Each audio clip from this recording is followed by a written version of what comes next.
In the quiet silence of a Lagos home, a father took his final breath. But for his daughter Adaeze, that moment would change her life forever. As the rain fell during the funeral, Adaeze mourned the only person who had ever protected her. But the moment her father was buried, everything around her began to change. The home that once welcomed her with love suddenly became a place of suffering. The very next morning, Adaeze was no longer treated like a daughter. Overnight, she became a servant in her own father's house. From morning until night, she cooked, cleaned, washed clothes, and did every chore imaginable while her stepmother and cousin watched her with cold hearts. Under the burning Lagos sun, she worked tirelessly, her hands aching and her spirit slowly breaking. At night, when the house finally became silent, Adaeze would sit alone in the small servant room, wiping tears from her face so that no one would hear her cry. While the others ate delicious meals at the table, Adaeze survived on whatever leftovers they decided to give her. Every word they spoke reminded her of the painful truth they believed, that she was nothing. Sometimes their cruelty became even worse.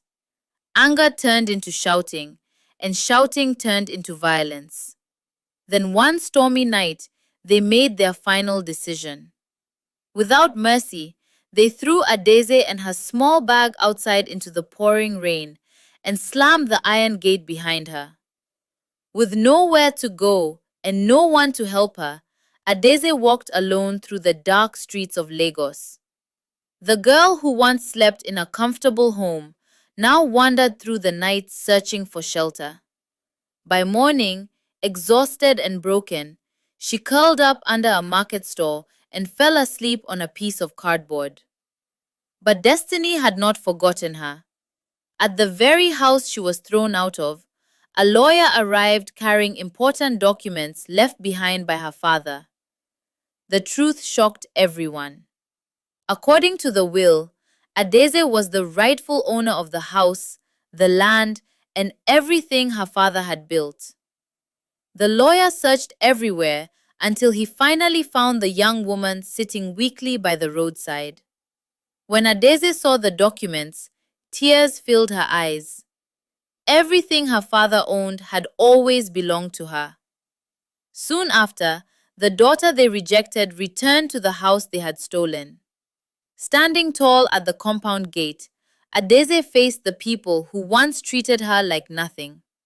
And as the sun slowly set over the bungalow her father left behind, Adaeze stood stronger than ever.